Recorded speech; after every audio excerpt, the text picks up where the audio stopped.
welcome to Two Boomer Women. I'm your host, Agnes. I've been talking with Boomer women for almost a decade now. Well, I guess I've been talking to Boomer women all my adult life. Reinventing myself several times along the way, though, but always focused on us, Boomer women. With this incarnation of Two Boomer Women, I'll be interviewing other women who have a message of interest for our demographic. If you want to hear about or learn about something specific, let me know and I'll find someone who understands us to talk about it. There's a contact page at twoboomerwomen.com. If you want to be a guest on Two Boomer Women, bring it on. There's an application form at the website too. Finally, this show is all about conversation. We women know its value. We know how to do it, and we must perpetuate the art form. So let's get started with today's show.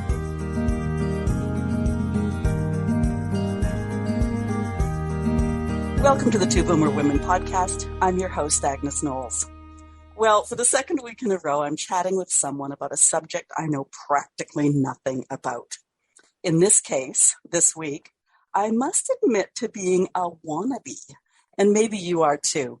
So many midlifers I know would love to be effective at a certain craft and hopefully prove to be a creative genius. Are you curious yet? My guest today is a delightful young woman named Christora Osters. She's a Kentucky wedding photographer.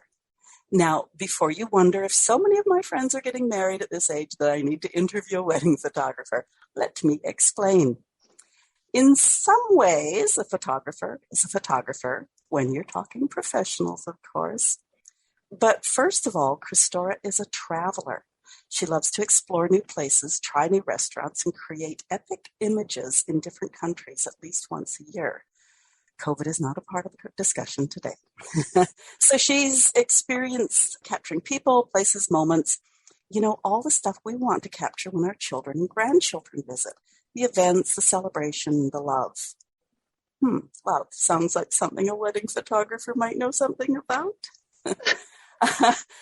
Secondly, a number of years ago, my daughter was married on the beautiful island of Mallorca. She hired a photographer to chronicle the amazing weekend, and he was fabulous.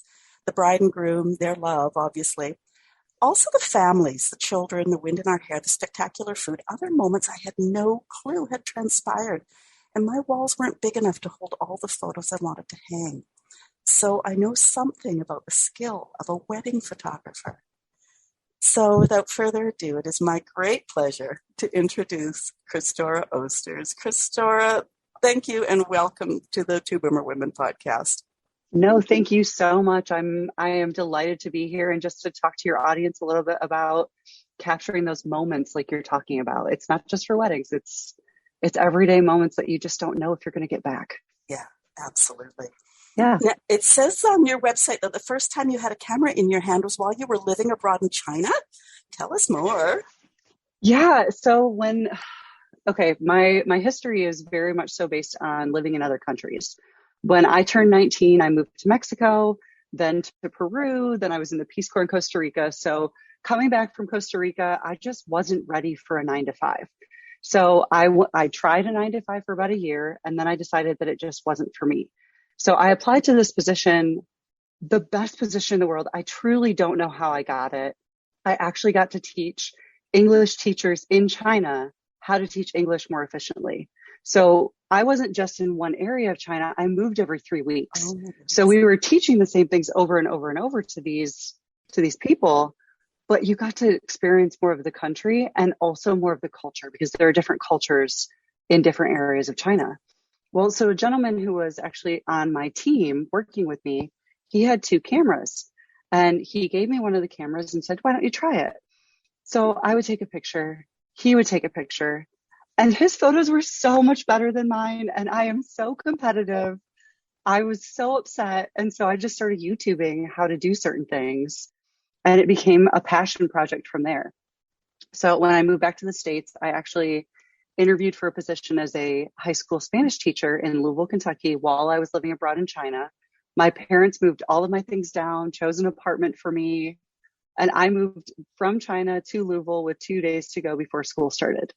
But there was a bonus that I got for signing with this particular school district. So my bonus went to purchasing a camera of my own. And that's how my love affair with photography began. Oh, that's great. I always come with notes, and my next question was, did you recognize right away you had talent? But apparently no. No, I wouldn't say that so you can look at a photograph and say, wow, that's a really well taken photograph. But there are aspects of a photograph that I learned along the way, and I was able to, oh gosh, Agnes, if I showed you some of my prior work when I first began, it's silly, but that just shows everybody where you can go with it. So if you're finding that something that you're doing is not resonating with you, or that you're not actually capturing the moment in the way that you want, thank goodness that we live in a day and age where we can literally just Google it and say, hey, how do I get a better image? What aspects of photography will actually make my photograph better? And so I started with that. And then I found other mentors and other ways along, other like pathways along my steps to get where I'm at. And I'm still doing that to this day. I still look at my photographs and say, how can I do this better? So. Oh, that's amazing. Can we start with, I guess, the tools of the trade? Talk to us about cameras. Well, so one of the best things right now is that you actually have access to a camera typically right in front of you, which is your iPhone. So most of us have an iPhone right in front of us. They are progressive. They are excellent. There are ways to actually utilize your iPhone in a way that will make it look similar to a camera. It doesn't have to do with what kind of camera you have in hand. It has to do with the person who's actually utilizing it. I can take a photograph better on my iPhone than somebody might with a DSLR camera. So a DSLR is just a digital camera that actually registers things onto an SD card instead of just onto your iPhone. If you go in and you actually look at your iPhone, you can see when you go in and take a photograph, there's a place that you can click edit and play with all of these different aspects to change the way that your photograph looks, whether it be cropping, whether it be changing the aperture. So aperture means how blurry something is in the background. So if you look at a photograph and you see that there is a main focus point at the very front, like for example, if I really want to capture a bride in motion, I might place her in the foreground of a photograph and have all of her bridesmaids behind her surrounding her. But the lower that my aperture is, that means the blurrier the photo. So our iPhones actually, if we go on portrait mode, have the ability to do that too.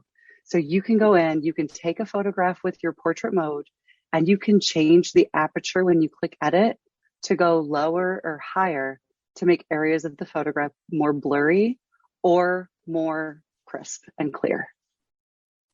Does that make sense?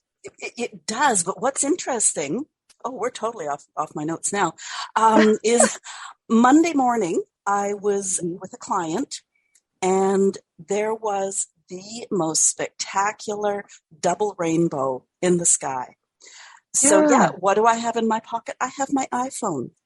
Her husband pulled in the driveway and didn't know what we were looking at, took a look, took a picture on his iPhone. And now he is also a bit of a photographer. He takes beautiful photographs. And we compared photographs, and his was so much better. But what he said was, because I find mine don't capture those colors.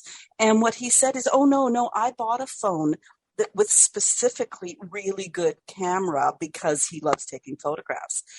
So can I fix my iPhone? Or is he correct insofar as there are some phones that are really more specific for taking photographs? There are certain phones that actually focus more on the photography aspect. For example, my phone that I have right now only has one lens, but they're coming out with phones that actually have 3 or 4 different lenses that will add together to create that saturated effect, the saturation where the color will pop. But that doesn't mean that you can't do that in post-processing, meaning that editing aspect. When you go into and you edit that photograph, you can take that saturation up and actually change the saturation on your phone. For him, though, he's going to be able to do it more quickly and more efficiently just because of those differences in the phone that he has on his camera, or the camera that he has on his phone. Maybe it is the opposite. He has a phone on his camera. Right, exactly. So it does depend when you go in and you look for a new phone what you're looking for. And if you are interested in capturing photographs where they are going to start off in a better aspect, you might want to actually research that a little bit more as far as what camera is or what phone is going to be the best to get those cameras from. So as far as other cameras go, though, you have your option of a point and shoot, which would be the typical hit the button, out comes the lens. You know, you take a photograph, the lens comes back in, and then you have that on a card as well that you can go and you can take and print.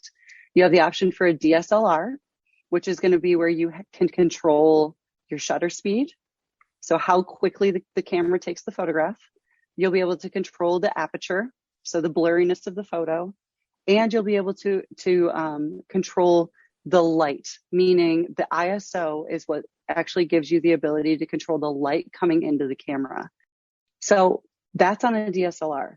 A mirrorless camera, which is where professional photography is headed, is a little bit different because it does not have an area of your camera that bounces any kind of light off of it.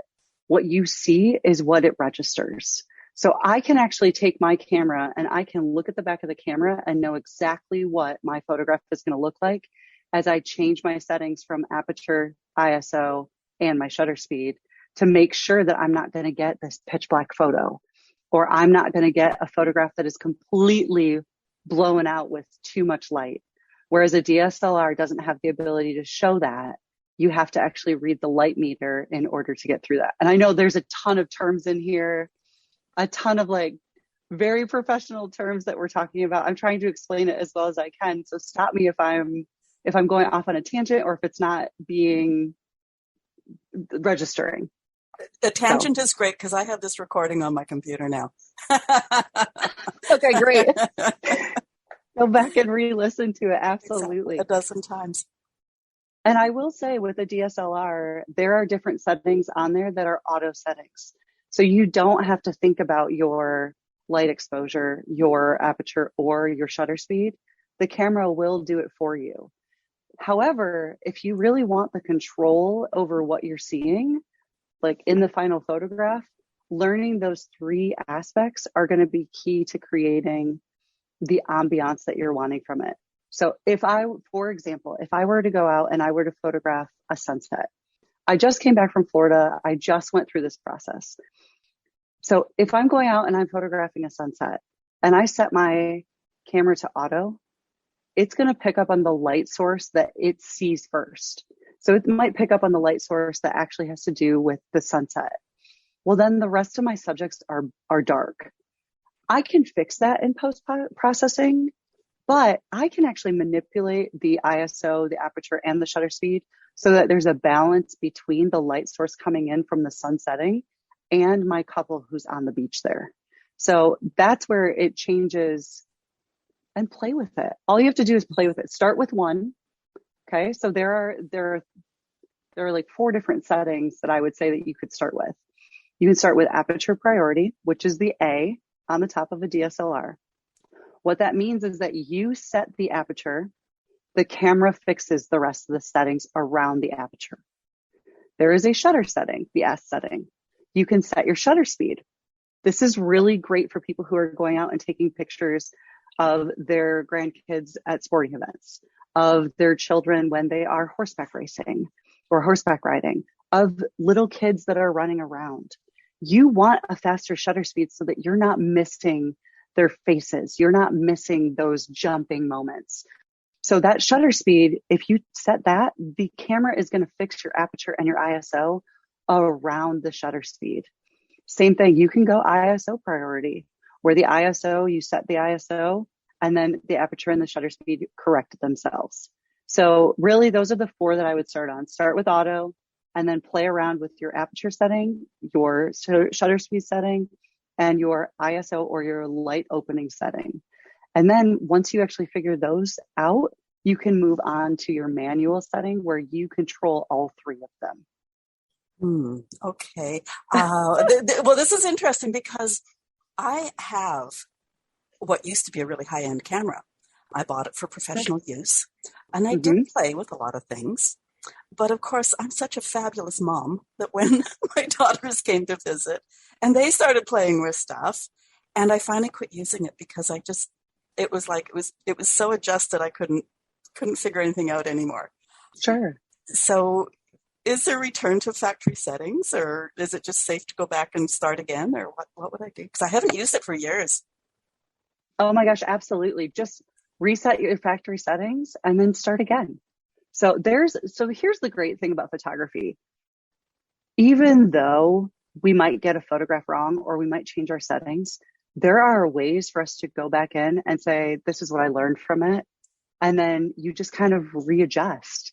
Okay, what did I do this last time? All right, I know not to do that this time. Let's start over again. So I highly encourage you, go back to factory settings, make sure your date is correct in there. It will ask you if you want English, things of that sort. But there are so many things to play with in the menu. I will say one of the best things that one of my mentors told me was when you get a new toy, like whether it be a lens, whether it be, a camera, whether it be a light or a light stand, read the entire manual. It becomes while it becomes very tedious to do with everything that you get, especially when I first started, I was buying lenses left and right, thinking that I needed everything under the sun before I learned, oh gosh, I don't need that. I can manipulate what I have to get the effect that I actually want from this. But reading through those, I would find the nuances and what controlled those different parts that I really wanted to utilize when I was creating those photographs. So I highly recommend just grab that or go online. The manuals are all online. And I don't necessarily, I'll tell you a secret. I don't really read the entire She thing. leans into the camera. This is great. Yes. I skim through the entire thing, going through and seeing, what do I not know? What is new about this piece of equipment that I might need to know that would be different from another piece of equipment that I have? But when you're first starting out, definitely read it. Reading it's so underutilized, I feel like, in my generation, not in your generation, but in my generation, the reading, you can learn so much from other people simply by reading what they've written for you. And so many people want that visual aspect, and I know that. But there are ways to do that online too. You can go to YouTube and find the same kind of thing where it walks you through, here's your new camera, let's unpackage it. Let's see what's different about this versus this camera. I remember I bought a new light and I was so confused about how to utilize this light. So I originally had a Nikon speed light, which means it's a separate light that I can connect to my camera. And I decided to switch over from a Nikon version to a Godox version. So different brands, different way of controlling things. What I really loved about the Godox, they have batteries that are rechargeable. Nikon does not have that. And the Godox system is just more intuitive. But intuitive is not my middle name. And so I had to go in and do my research about how to actually utilize this Godox light, how to actually make it work for what I was trying to do with it. I adore my Godox lights now, but it was a process. It was a learning process. And I think that's maybe why I love photography so much, is I'm definitely a lifelong learner. If I am not learning, I'm not happy. It's one of my core values. It's part of who I am. And so if I'm not being challenged, I don't necessarily enjoy it as much. And so finding those new and different things that will actually help with my growth as a photographer, along with the growth of other people, and gosh, there's nothing like when you show someone a photograph and they're like, how did you do this? You know what I mean? Like, I'll never forget this. Earlier this year, we had a wedding on January 1st and the Christmas trees were still up. So I utilized the Christmas trees. I actually now again, this is very complex, probably above what we're talking about with our listeners, but I put a gel onto one of my flashes that would actually illuminate the Christmas tree into a purplish glow. I set my aperture where it was very low. So very, very low number for my aperture, meaning that the rest of the photograph was blurry except for what I chose to focus on. And then I lit my couple off in the distance so you could see them kind of dancing. But what it created this glow, this halo glow of the Christmas lights, because I shot through the Christmas tree. that was all illuminated in purple. And then the couple over to the side that just looked like it was caught in a moment. And so it's those kind of things that when you figure out how to learn the tools that are in front of you, you can really start to expand on your creativity and what you want to bring to the people who you're photographing. So if you don't know your equipment, it also takes you out of the moment that you're spending with those people that you love. So that's where I really highly encourage everybody to do your research, and don't just think that a point and shoot camera is going to be the best thing for you. A point and shoot camera isn't going to get that running image of your son as he kicks the soccer ball. Like, it's not going to be as effective as it might be if you even just got a kit lens, meaning a base lens that went along with the DSLR, so that you have more control over your shutter speed. Maybe I also need to Sorry, talk lots of no, it's so interesting, but I'm also, you really hit a nerve, because I'm great. I open up the manual and I start and I do this and I do that and I get to page 5 and I go, like, I just want to go try this now. And once that manual's closed, it's like it's closed. Absolutely. So I obviously need to just stick with it a bit longer and keep going and keep coming back to the manual. Or as you say, everything's on, Dr. Google now. Dr. Google, I love it. It's true. I don't know how we survived without it. I was, like I said, I was just in Florida and I'm like, how would I have done this without Google Maps?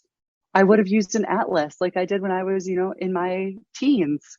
Like, I just don't know how we survived without it before. So, okay, well, it's I have to admit, I still use maps. I prefer maps. I love it. I love it. I love maps.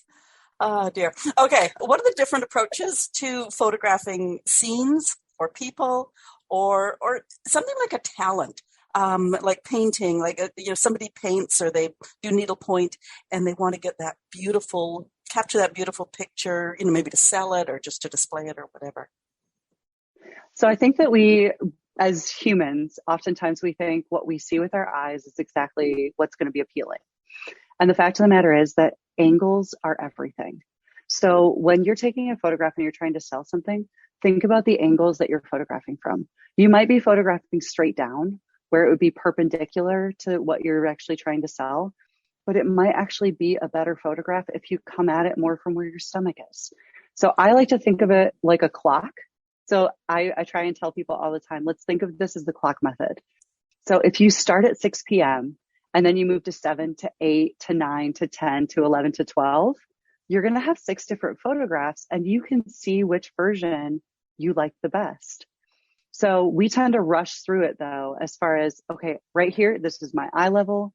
This is going to be the best photograph, instead of thinking about where we can actually place our cameras to change the angle. We don't necessarily have to change the object, but changing that camera angle can mean all the difference in the world. Okay. Does that answer it? Yeah, oh yeah. Things are cranking here now. I don't want to get into too much of my own personal stuff here. Yeah. Okay. How about like scenery and people? The same thing. So scenery is definitely one of those. Wider is typically better when you're looking at scenery. You want to find a focal point, but typically with scenery, depending on what you're photographing. So when I go for scenery, I'm going to overlay different aspects of a scene together. So I'll take 3 photographs of a scene where I'm focused only on the sky, focused only on the mountains, focused only on the lake that's in front of me. And then I will superimpose those 3 together to create that scenery. Wow. But if we're talking about just going out and finding scenery, the most interesting scenery that you can take a photograph of is going to be where you have a foreground, a middle ground, and a background. So if you are trying to just take a photograph, and I'm sure you've seen this before, if I were to walk out my door and I were to take a photograph of the tree in my front yard, I can make that tree more interesting by photographing through the bush that's right in front of me. So adding that small piece of foreground brings our attention into the scenery in a better way than what it would be if I just saw that tree. People are a completely different thing though. There are times where you focus on scenery around a couple or around a family, but there are also moments where you really want that up close, personal, emotive, almost like invasive moment with the people that you're talking about. Those candid images of the laughter, of, the cackling, of that single tear that's falling down somebody's face. Those are moments that I personally like to be as close as possible. And when I say as close as possible, I use a very long lens so that I'm not close to them at all. So they don't feel like I'm being intrusive or anything of that sort. But those are what people remember. When you can look at a photograph and you can see the emotion or the movement behind it, those are the most magical photographs, regardless of whether they're a good composition, regardless of if somebody's limbs are cut off. You're still going to love that photograph. So, question for you, what are your favorite pictures from your daughter's wedding? Well, it's okay. Let me hop down here. Okay, because in my notes, I stay on the theme of wedding photography. My daughter's photographer spent much of the 2 days before the actual wedding day, just the two of them out around and about anywhere at all. And his theory was that he wanted himself and his camera to be so much a part of the scenery, the furniture on the wedding day that they would forget he was there. They wouldn't notice. But yes, there's those moments, as you say, where that they're just almost at the kiss. One of my favorite photographs isn't even them. It's my grandson and one of, I guess, my son-in-law's nieces.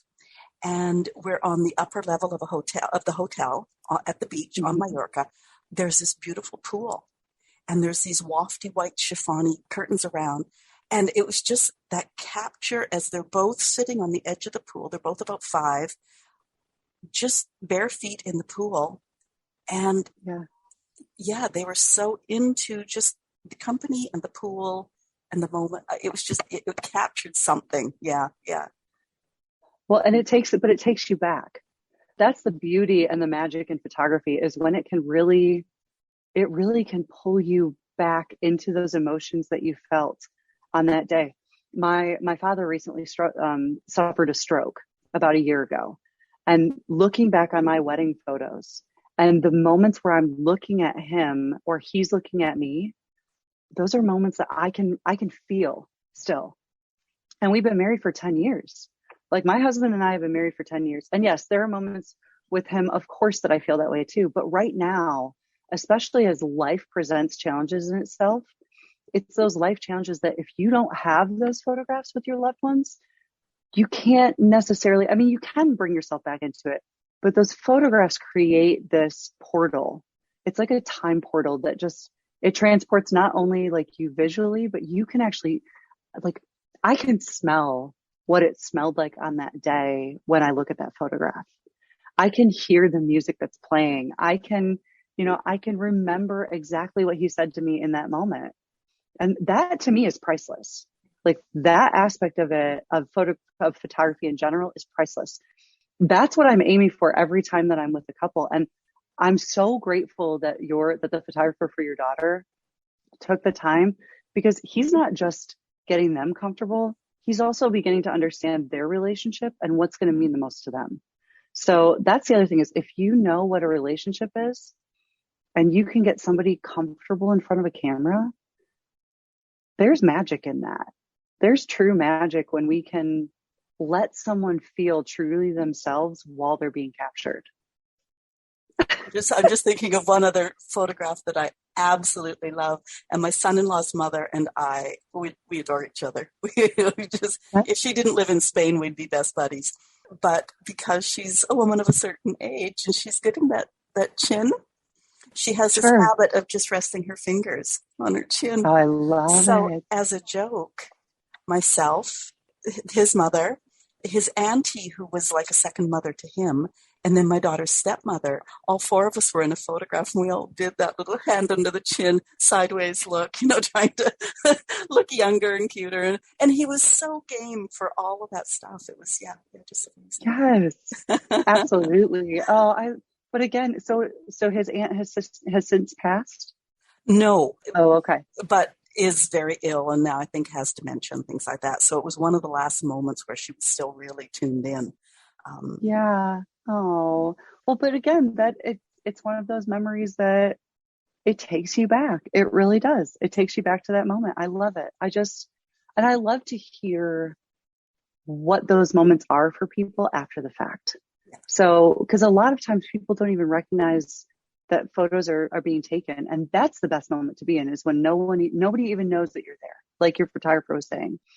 And how did you get that massive, a wedding that we just had on January 15th. And I know that everything I'm talking about has to do with weddings, but that's what I specialize in. And this girl she and her father have not been around each other for 3 years.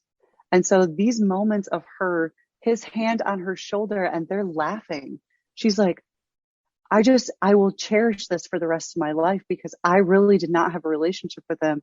And even if I don't speak to him again, I had this moment. And it's like, those moments are so priceless. I love photography so much. Yeah. Now, if you're just doing even a front-on face picture of somebody, Mm-hmm. Can you give us any tips there? And I guess I'm talking about myself, but I find that I never I'd never liked the look, and I don't feel I'm photogenic. Some people are so photogenic. It's like, do you ever take a bad photo? Like, can you, drool or something so that I can have a bad photo of you, And yet I can count on one hand, I think, the number of photos of myself in the last few years that I really like. Like, how do you get people organized for a photograph? Well, those are two very loaded questions, right? So the organization of other people, like of a group of people, is completely different than a singular one-on-one photo. Okay. One of the things that we tend to do is we tend to actually rest ourselves backwards. And one of the ways that you can take better photographs in general is to tilt slightly from your hips. So if you tilt slightly from your hips forward, it not only forces you to balance.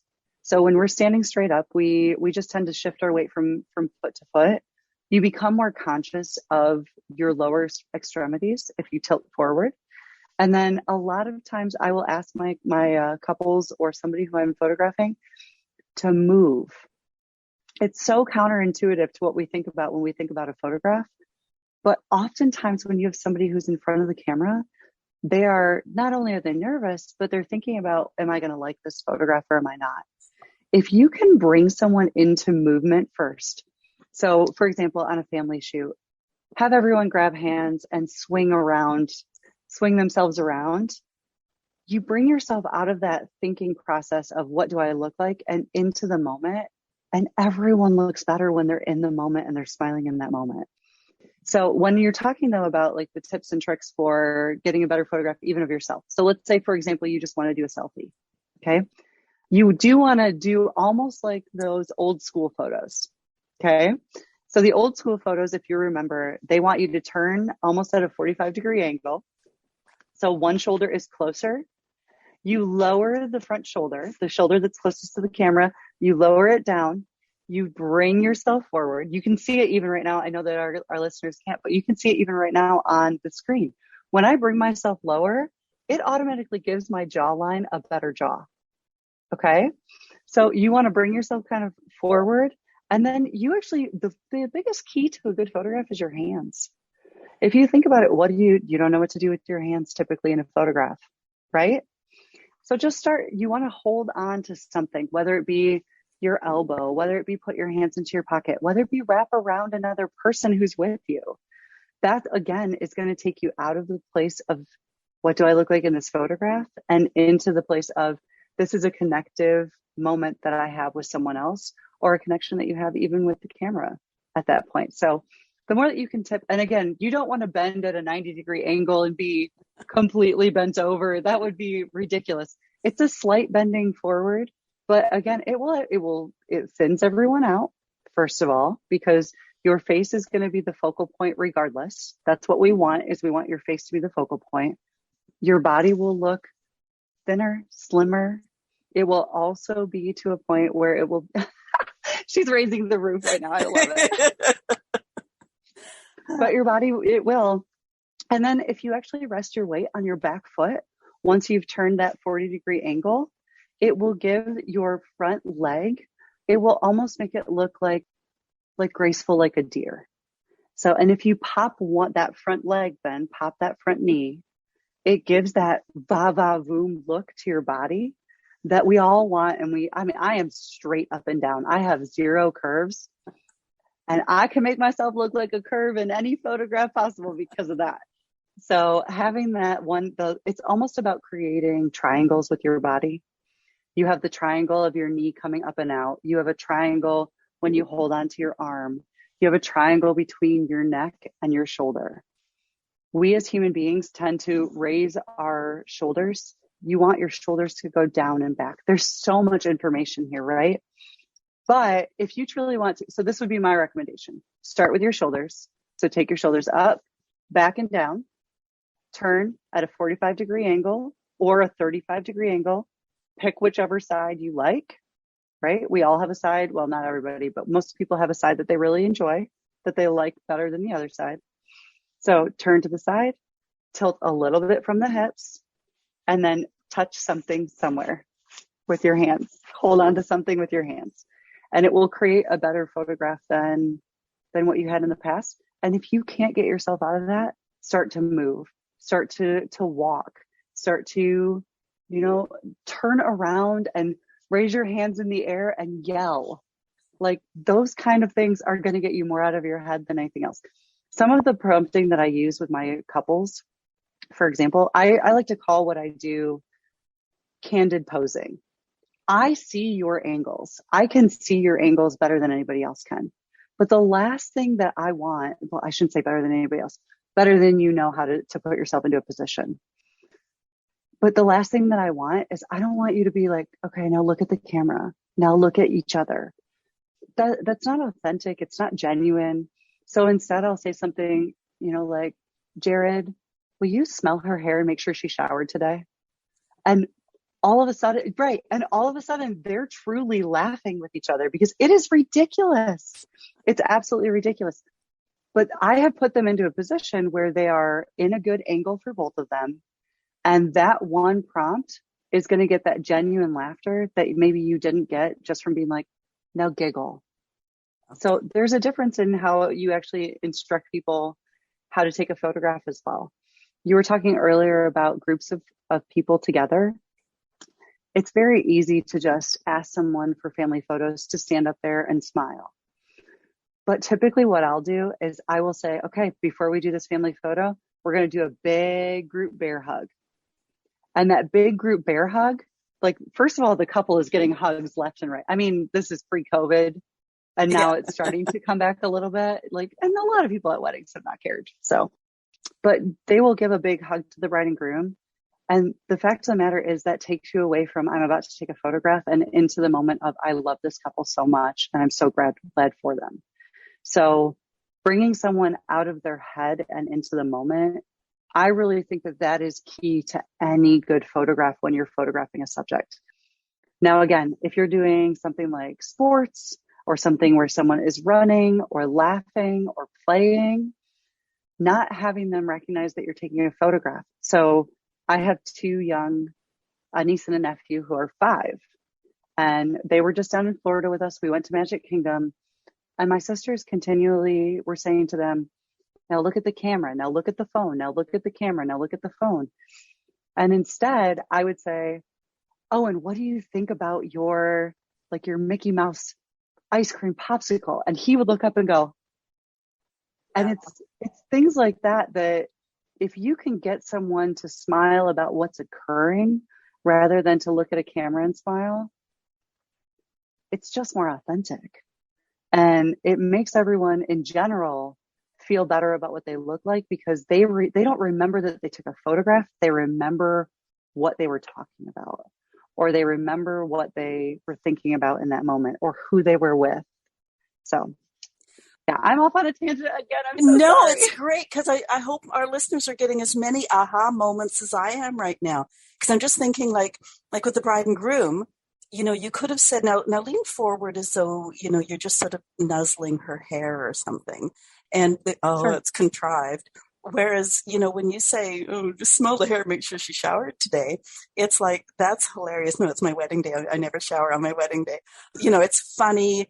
He's probably Mhm. going to milk it a little bit, so it just creates mood, not scene, perhaps. Is that?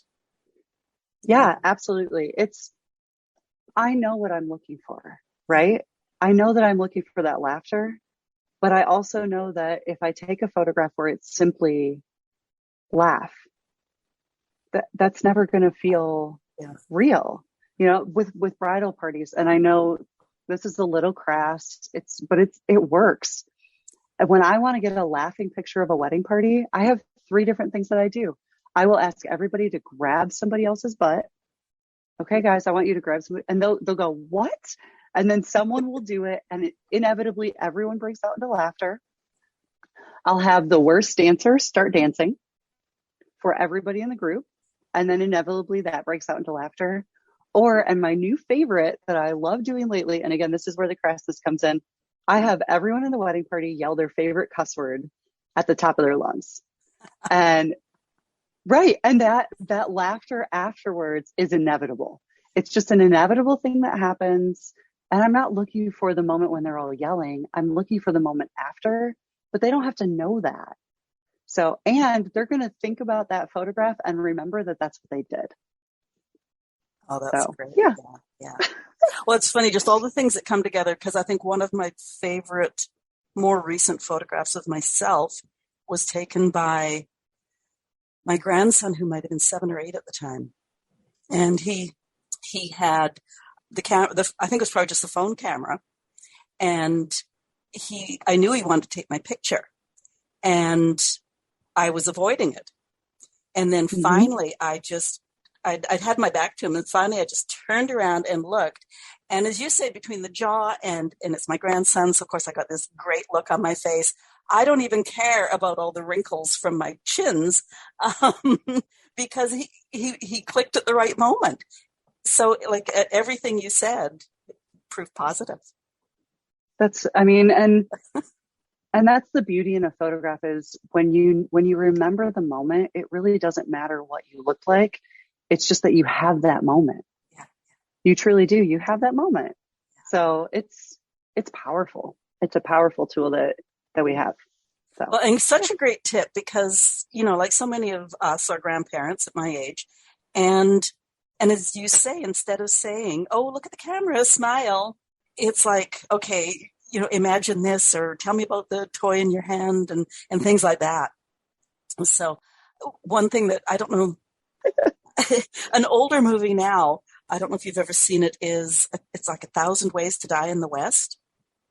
no, I haven't. Okay. It is so funny. If you can find it on Netflix or wherever, watch it. It is so funny. It's not that old. It's just a few years old now, but because it's set in the West, they talk about the old camera or the old photographs, with the guy with the thing over his head and everything else, and standing there. And they said that's the reason that nobody smiled in those photographs, is because it took so long to take the photograph that by the time you sat there for like a minute and a half, everybody looked, and I think they said everybody looked crazy or rabid or something. But it's one of those moments that stuck with me, because we all feel that way too. So once again, as you say, if you can capture something in the moment, it's a thought, it's a movement, it's a whatever, you get away from that Cheshire cat pasted on grin that's now, like nobody looks good. Well, and it's not real, right? It's not a real, not to say it's not a real photograph, because it is. It's definitely a real photograph. It's just real, authentic smiles are better than something that you're just looking at a camera and giggling about. It's always going to be that way, at least for me personally. Now, there are times and places that it calls for those, the family settings where everybody looks at the camera and smiles. We have those moments, but the in-between moments, like the dad throwing his daughter up into the air and she's giggling with laughter, the mom or even the brothers chasing each other on the playground. Those in-between moments tell the story more than that over the mantle photograph of the entire family sitting there, perfect posture, smiling at the camera. Those are what that's what matters to me. And so that's what I aim for with my clients.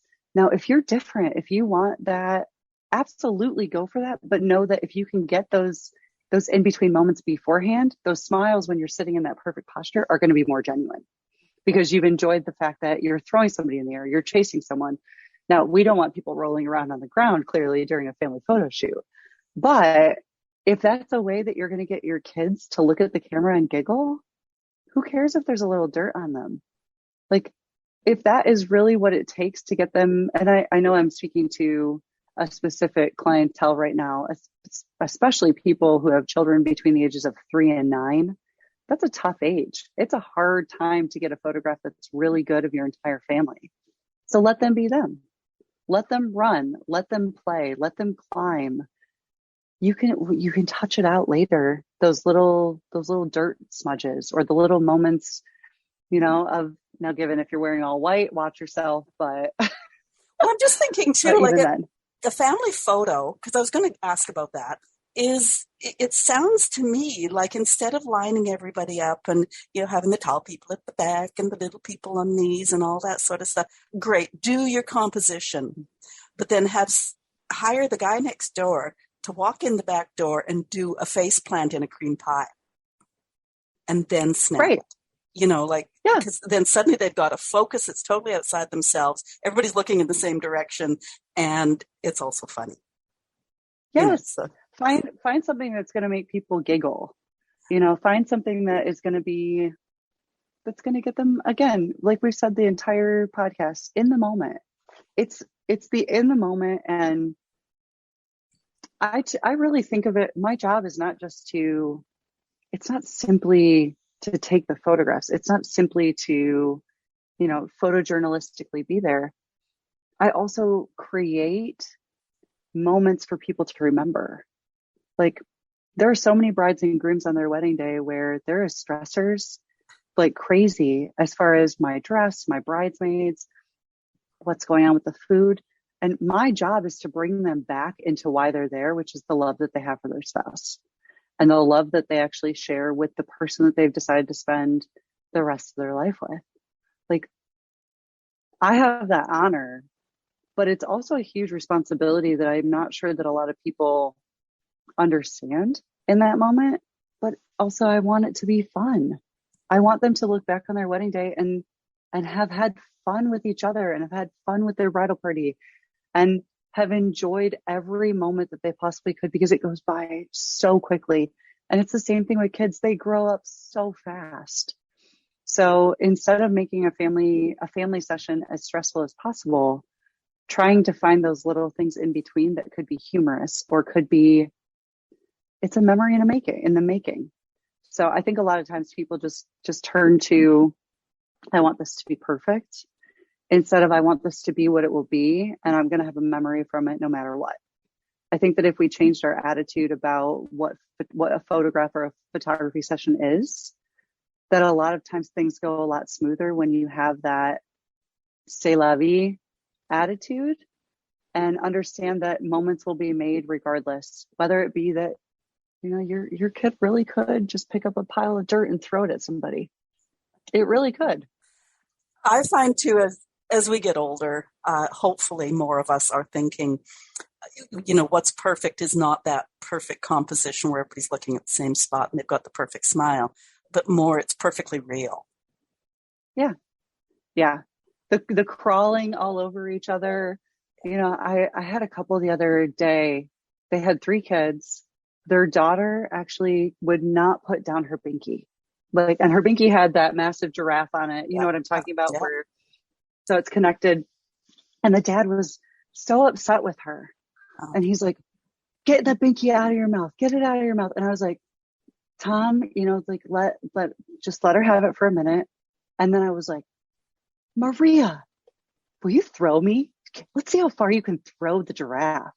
And she was like, and she threw it super far. Yeah. And her dad was like, how did you do that?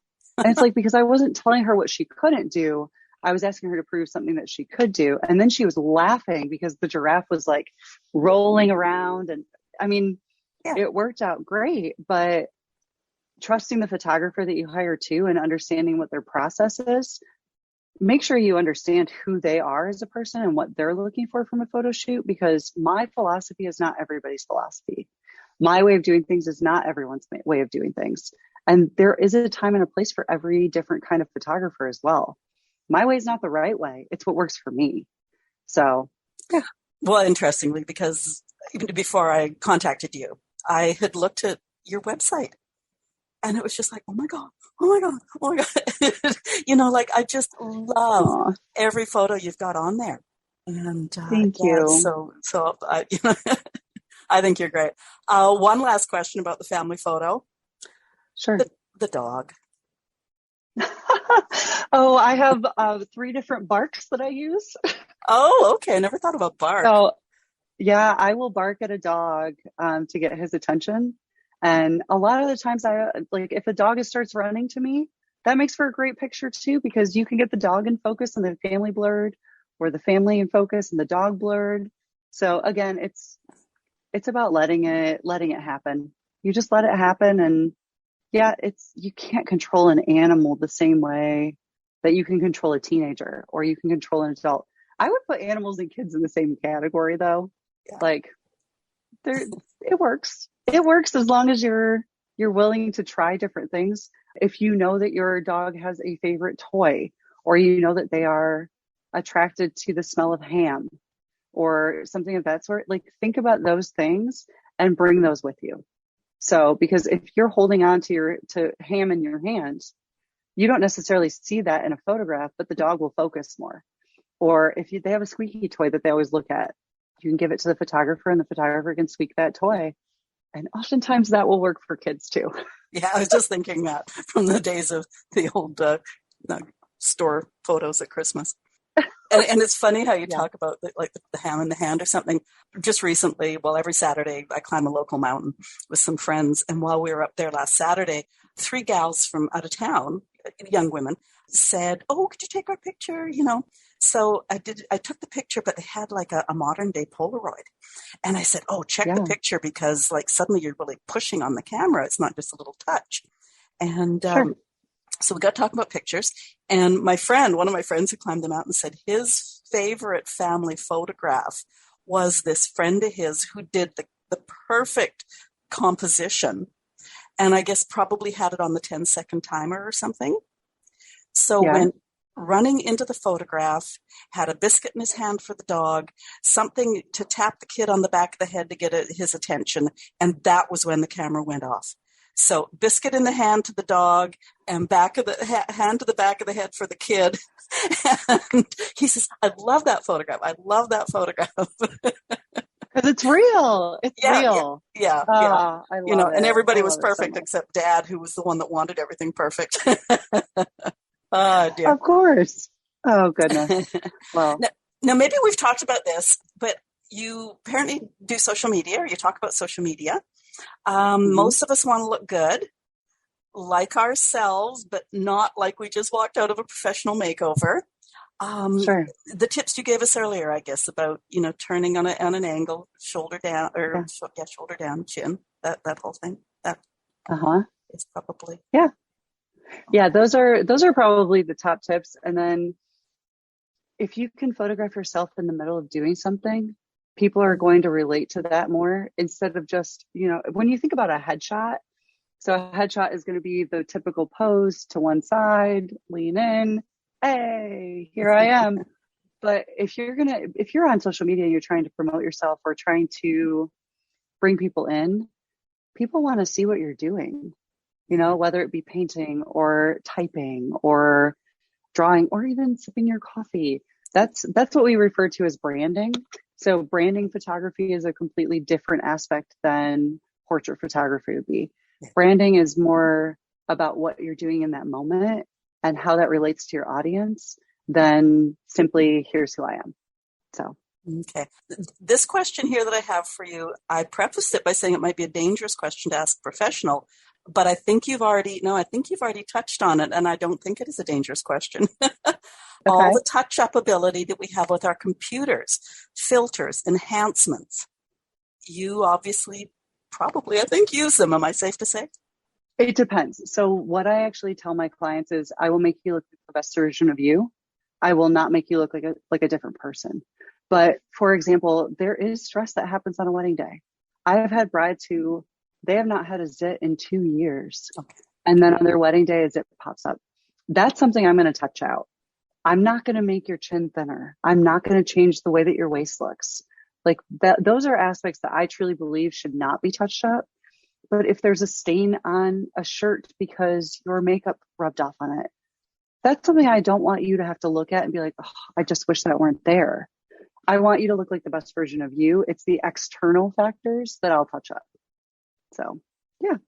As far as it goes with like filters and so professional photographers, I will say a lot of people refer to things as filters, and for professionals, it's presets, which keep everything that you photograph looking the same. So my greens look the same color of green. My blues are going to be the same color of blues. You know, the skin tones that you see are not going to change very much from one photograph to another, regardless of what that person looks like.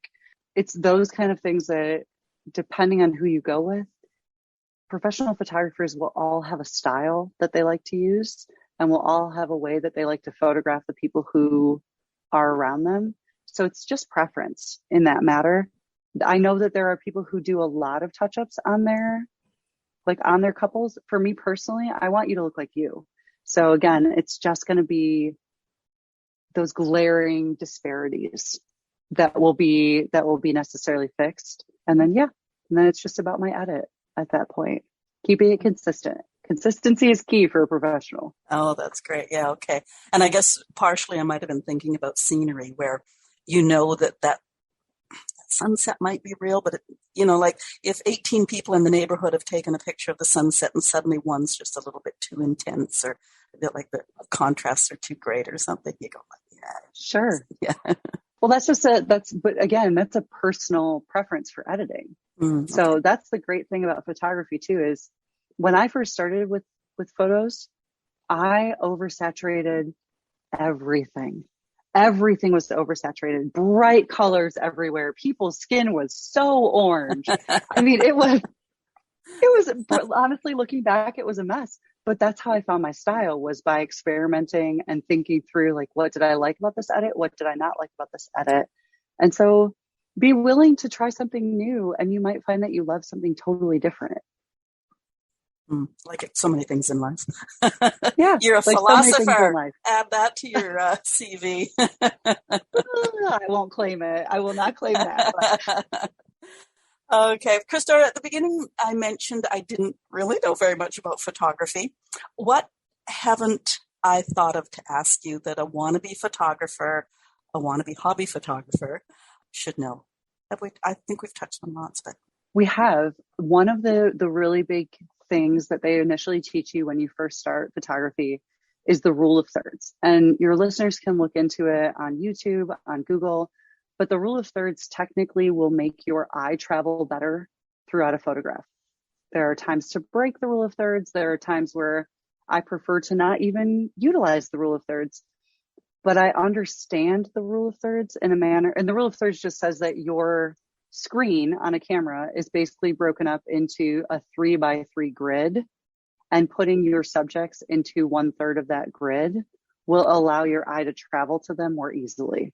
But again, it just depends on what you're looking for. I center my clients a lot, but I will leave, 2/3 of the photograph empty. So empty space is something that a lot of beginner photographers are afraid of, and they don't tend to embrace. And when you start to embrace the empty space, you start to find the focal point of your subjects a lot easier. So my eye can travel. For example, you've referenced my website a couple of times. The very first photograph on there is a couple who is in front of the Chicago skyline. The Chicago skyline is completely blurred out because I used a very low aperture.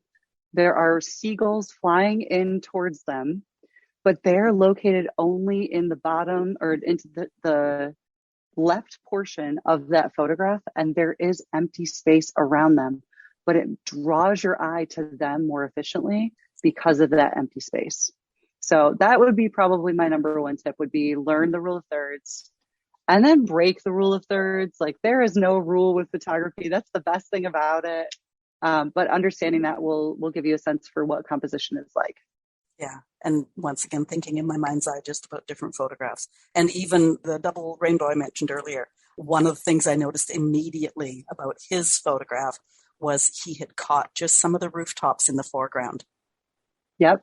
Yeah. So, there's that scenery tip, right? The foreground, middle ground, background. yeah. And it's going to, it thirds. draws your eye. Yeah. And the thirds. Exactly. So. This is such great information. I don't know if you offer classes. You probably don't have time, but if you do mention them, where can people look at your amazing photographs online? So I actually have a free posing guide that people can go and download from the website. So there are 10 free poses. It's for couples. So just preferencing that, but it will give you a sense for it. But it walks you through actually how to get your couples into it and how to get them moving in order to get those authentic moments. So you can go to www.greenappleweddings.co, C-O, not .com. That is, .com is a company in the UK. And as you can tell, I don't have a English accent, unfortunately. I would love that. But you can go on there, and then there is, under resources, it says for photographers, and there is a free posing guide. And then I also have a course that you can take if you'd like to, called Posing Made Simple, that would help you with everything. I break down from the feet to your limbs, to how to look into a camera, to how to get your couples to do that, to how to get families to do it. But yeah, so I have that available as well. So if you wanted to purchase a course, but yeah. Excellent. Okay. I always put links in the show notes, so that's great. Great. Quick question. Sure. Does green apple mean something? So my last name, Osters, is very hard to pronounce. We talked about that earlier. Just people pronounce it oysters, osters, oysters I've gotten before. So when I first started the company, I was still an educator. And so I thought apple for being a teacher. And then green is my favorite color. So that's where I came up with green apple photography. Oh, okay. I thought maybe someplace in Kentucky was known for the green apples or something. So at least it makes us think. Okay, listeners, you just figured out that Christora really does know her stuff. Drop by the website. She really does. I mean, I couldn't believe the photographs. They were spectacular. And I guess just one final tip is, if somebody is wanting to hire a professional, as you say, you want to know that they're going to capture what you want captured, is to go by their website and see what their work looks like. Definitely do that. And then please meet with your wedding photographer. Like I interview clients as much as they're interviewing me. So I want to make sure that we're a good fit. If you think about it, especially for wedding photography, even for your family portraits, if you don't click with that person, those authentic moments come a lot harder. So interview that person. Don't just hire somebody without talking to them. Okay, as I mentioned, links in the show notes. If you have comments on today's show, you can leave them where you're listening or at twoboomerwomen.com/join-the-conversation. Feel free to leave stars. They help us grow. And hit the subscribe or follow button before you go, and then you'll be notified about future interviews with more of my great guests. If you want to be a guest on podcast or know someone who would, there's an application form at the website too. Christora, thank you so much for being my guest on Two Boomer Women today. Thank you so much for having me. It was sincerely my pleasure. Thank you for sharing so much. Have a great rest of the week.